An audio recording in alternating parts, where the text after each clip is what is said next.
The chain of Christianity is a unifying tool in the curriculum. We use a timeline to demonstrate the chain of Christianity.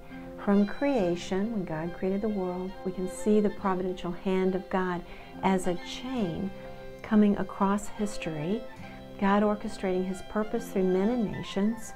And then we can see, because we're Americans, the founding of our nation. And then at the very end of the chain of Christianity is us. We are a link on the chain.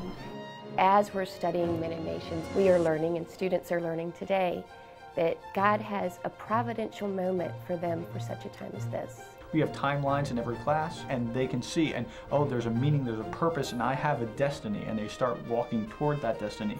That timeline, the chain of Christianity, becomes the context of the curriculum.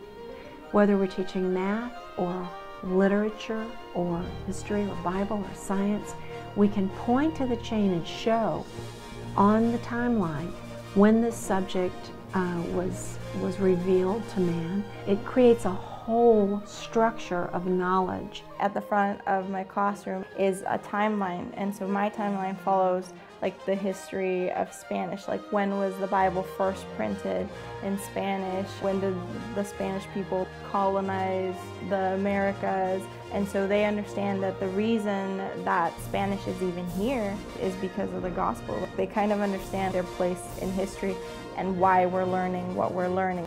That gives meaning and helps us then to realize He hasn't finished writing His story, and that He is still providential and still executing His will on the earth.